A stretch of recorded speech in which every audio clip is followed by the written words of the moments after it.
साथियों, मैं doctor Manoj Ahuja Ahuja news channel में आपका हार्दिक अभिनंदन करता हूं। आहूजा न्यूज बुलेटिन देखने से पहले हम आपको बता दें, हमारा न्यूज चैनल कोई प्रोफेशनल चैनल नहीं है। हमारे से जो लोग जुड़े हुए हैं, जो हमारे सब्सक्राइबर्स हैं, उनकी खबरों प्राथमिकता से दिखाना हमारा पहला उद्देश्य है। इसके साथ ही हम लीगल अपडेट दिखाते हैं। इसके अलावा मसूदा विधानसभा से जुड़ी खबरें दिखाना भी हमारी प्राथमिकता में शामिल है। कहीं भी किसी के साथ अन्याय हो रहा हो, किसी के साथ अत्याचार हो रहा हो, वो यदि हमारे पास खबर भेजते हैं तो हम उस खबर को प्रॉपर मंच तक पहुंचाते हैं, उसकी आवाज बनने की कोशिश करते हैं। हमारा न्यूज चैनल ऐसे कई बार एसोसिएशन भिनाई द्वारा आज उपखंड अधिकारी संजू मीना का विदाई समारोह आयोजित किया गया। इसी कार्यक्रम में क्षेत्र के ग्रामीणों ने भी बड़ी संख्या में उपखंड कार्यालय पहुंचकर उनके कार्यकाल की प्रशंसा करते हुए उन्हें गरीबों का मसीहा बताते हुए राजस्व कैंपों के माध्यम से गांव के गरीब तबके के लोगों की हमदर्द बताया। उपखंड कार्यालय में आयोजित विदाई समारोह में संजू मीना को भावभीनी विदाई देते हुए अधिवक्तागण ने उनके स्थानांतरण पर डैक जाहिर करते हुए कहा कि उन्होंने न केवल गरीब जनता के लिए भलाई के कार्य किए, वरन अधिवक्तागण के मान सम्मान की भी रक्षा करते हुए ईमानदारी व निष्पक्षता से न्यायिक कार्य का संपादन किया है। इस अवसर पर संजू मीना ने कहा कि भिनाई की जनता ने उन्हें भरपूर स्नेह व सहयोग दिया है, वो इसे कभी नहीं भूल सकती। उन्होंने कहा कि यहाँ की बार राजस्थान की सबसे अच्छी बार है तथा बार और बेंच का जितना अच्छा सामंजस्य यहाँ देखने को मिलता है, ऐसा सामंजस्य कहीं भी नहीं है। उन्होंने कहा कि उनके अब तक के सेवाकाल में सबसे बेहतरीन काल यहाँ का रहा है, जिसे स्वर्णिम काल कहने में भी कोई अतिशयोक्ति नहीं होगी। यहाँ की बार ने न केवल पारिवारिक माहौल देते हुए मधुर संबंध स्थापित किए, वरन यहाँ के विद्वान अभिभाषक गण के सहयोग से उन्होंने बहुत कार्य भी सीखा है। इससे पूर्व बार संरक्षक डॉक्टर मनोज आहूजा, उपाध्यक्ष धर्मवीर बामनिया, एडवोकेट गजानन सिंह रावत, एडवोकेट सुनील वैष्णव, एडवोकेट राजूलाल जाट, मुंशी कालूराम, जगदीश प्रसाद, अभिषेक सैन, जय तेजवानी, कालूराम गोहिल, शिशुपाल, कानाराम बजाड़ आदि ने गुलदस्ता भेंट करते हुए शॉल ओढ़ाकर अभिनंदन किया और स्मृति चिन्ह भेंट किया। इस अवसर पर एडवोकेट धर्मवीर बामनिया ने संबोधित करते हुए उपखंड अधिकारी संजू मीना के व्यवहार की तारीफ करते हुए उनके कार्यकाल की सराहना की। बार और बेंच के सौहार्दपूर्ण रिश्तों को बढ़ाने में मीना का सकारात्मक सहयोग होने की बात कही। वहीं अधिवक्ता डॉक्टर मनोज आहूजा ने कहा कि मीना के सहज और सरल व्यवहार की वजह से उन्होंने आमजन के दिलों में जो जगह बनाई है वो सदैव अविस्मरणीय रहेगी। उन्होंने कहा कि 2010 में खुले उपखंड कार्यालय में अब तक 20 अधिकारी पदस्थापित हो चुके हैं, जिनमें से सबसे बेहतरीन व लंबा कार्यकाल 2.5 साल का संजू मीना का ही रहा है।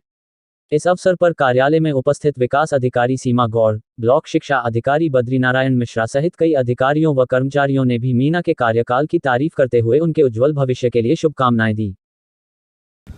नमस्कार साथियों, मैं आज आपको लेकर के आया हूँ उपखंड अधिकारी भिनाई के कार्यालय में। यहाँ उपखंड अधिकारी संजू मीना जो पिछले लगभग 2.5 साल से यहाँ कार्यरत थे, उनका ट्रांसफ़र हुआ है और बड़ी संख्या में यहाँ पे ग्रामीण और बाहर और अन्य जो अधिवक्तागण और मुंशी काफ़ी लोग यहाँ इकट्ठे हो रखे हैं। उनकी शुभकामनाएं के लिए, उनको बधाई देने के लिए आए हैं।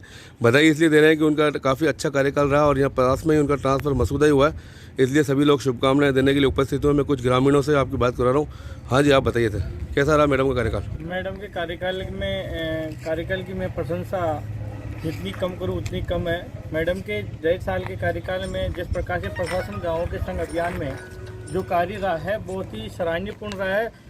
मैं जहाँ तक बात करूँ, मेरे पंचायत सोबड़ी में 8 राजस्व गाँव में जिस प्रकार से आबादी हुई है, हर गरीब तबके को जो आज उनका हक मिला है, पट्टे जो दिए गए, मैडम की एक विशेष लालसा थी कि भी मेरे इस छोटे से व्यक्ति को भी, ये छोटे से छोटे व्यक्ति को इनका लाभ मिलना चाहिए। प्रशासन गाँव के संघ में जिस प्रकार से मैडम ने जो बैठ के जो कार्य पूर्ण कराए हैं, बहुत ही सराहनीय। हर गरीब की आंखों में आज खुशी के आंसू बह रहे हैं। जिस प्रकार मैडम का ट्रांसफ़र हुआ, ये अपना में खुशी की लहर है, लेकिन फिर भी आंखें नम है कि मैडम का ट्रांसफ़र यहाँ से हो गया है। फिर भी हम भगवान से और ईश्वर से प्रार्थना करते हैं कि मैडम जहाँ भी जाएंगे अच्छे उच्च स्तर पे पद पर और पहुँचे। हम प्रार्थना यही करते हैं। मैं आलोक गंगवार। हाँ धर्मवीर जी, आप बताएं कैसा रहा कार्यकाल मैडम का? साहब का कार्यकाल बार और बेंच के प्रति बहुत अच्छा कार्यकाल रहा। साहब ने बार का बहुत सहयोग किया। एजी अधिकारी, इनका कार्यकाल बहुत अच्छा रहा और मैं इनकी उज्जवल भविष्य की शुभकामनाएं देता हूँ। कितने समय तक मैडम रहे यहाँ पे? लगभग मैडम को 2019 से मैडम यही हैं। आज 2022 है, 2.5 साल का कार्यकाल रहा इनका और कोरोना में इन्होंने बहुत अच्छा बेहतरीन काम किया है। कोरोना की में बहुत अच्छा प्रशासनिक दृष्टिकोण से किसी को सभी को राहत प्रदान की। क्या शुभ नाम आपका? धर्मवीर बामनी। बार एसोसिएशन के कड़ी की नवनिर्वाचित कार्यकारिणी का शपथ ग्रहण समारोह व वरिष्ठ अधिवक्तागण का अभिनंदन समारोह बृहस्पतिवार 4 मई को आयोजित किया जाएगा। बार एसोसिएशन के अध्यक्ष भूपेंद्र सिंह राठौर ने बताया कि कार्यक्रम के मुख्य अतिथि केकड़ी विधायक व कांग्रेस पार्टी के गुजरात राज्य प्रभारी डॉक्टर रघु शर्मा होंगे। कार्यक्रम की अध्यक्षता जिला एवं सेशन न्यायाधीश मदनलाल भाटी द्वारा की जाएगी तथा विशिष्ट अतिथि के रूप में जिला विधिक सेवा प्राधिकरण के सचिव एडीजे रामपाल जाट, अजमेर के अपर जिला न्यायाधीश कौशल सिंह, केकड़ी न्यायालय के सभी पीठासीन अधिकारीगण, बार काउंसिल ऑफ राजस्थान के सदस्य advocate Yogendra Singh Shaktawat, bar association Ajmer के अध्यक्ष मोहन सिंह राठौर होंगे। उन्होंने बताया कि इसी कार्यक्रम में 20 साल से ज्यादा की वकालत करने वाले अधिवक्तागण का अभिनंदन कर उन्हें स्मृति चिन्ह भेंट किया जाएगा। बार के उपाध्यक्ष राम अवतार मीना ने बताया कि कार्यक्रम में उपस्थित होने वाले अतिथियों से आज मुलाकात कर उन्हें कार्यक्रम के संबंध में जानकारी दी जाकर उनकी सहमति प्राप्त कर ली है।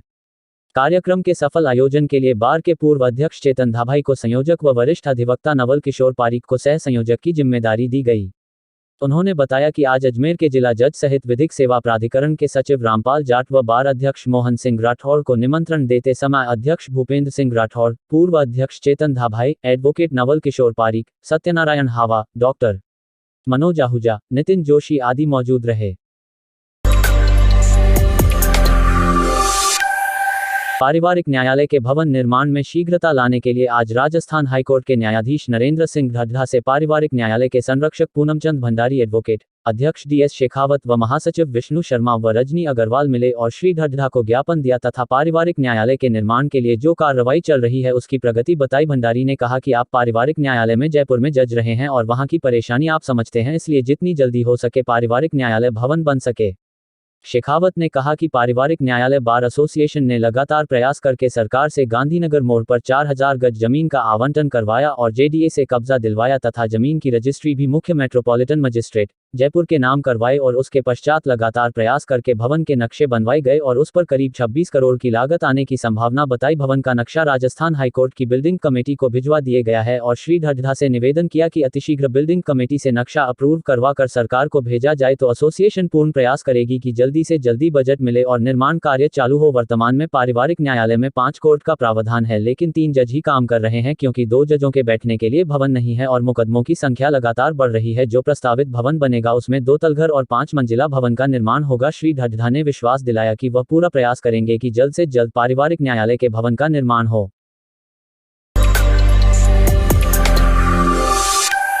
आज किशनगढ़ से भीलवाड़ा जाते समय अल्पप्रवास के लिए महावीर इंटरनेशनल के अंतर्राष्ट्रीय अध्यक्ष वीर एस के जैन, अंतर्राष्ट्रीय को निदेशक यूथ डेवलपमेंट अमित मेहता, निदेशक सेंट्रल डेवलपमेंट मेंबरशिप डेवलपमेंट वीर पदमचंद जैन तथा कोऑर्डिनेटर विनोद चोरडिया ने स्थानीय शाखा के पदाधिकारी डॉक्टर मनोज आहूजा, पवन धुमश, चंद्रप्रकाश टेलर से मुलाकात कर कहा कि महावीर इंटरनेशनल द्वारा सेवा के क्षेत्र में कुछ न कुछ अनूठे किए जाते रहे हैं।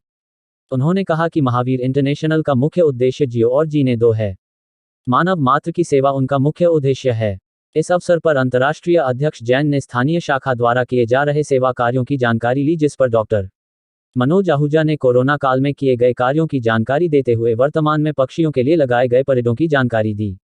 इस पर उन्होंने सदस्यों को निर्देशित किया कि महावीर इंटरनेशनल सेवा का पर्याय है तथा इसमें सच्चे समाजसेवी लोगों को जोड़कर संस्था का लाभ आमजन को पहुंचाए।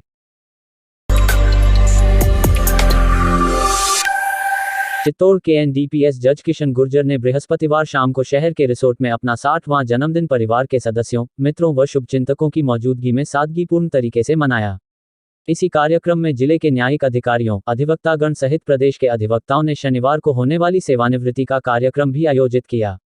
गौरतलब है कि राजस्थान उच्चतर न्यायिक सेवा के अधिकारी किशन गुर्जर 30 अप्रैल को न्यायिक सेवाओं से सेवानिवृत्त हो रहे हैं।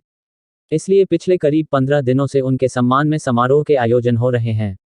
इसलिए बृहस्पतिवार को उनके जन्मदिन के अवसर पर आयोजित कार्यक्रम में बड़ी संख्या में जिले के न्यायिक अधिकारी, बार एसोसिएशन चित्तौड़ सहित भीलवाड़ा, कोटा व अजमेर के अधिवक्ताओं ने उपस्थित होकर गुर्जर का अभिनंदन किया।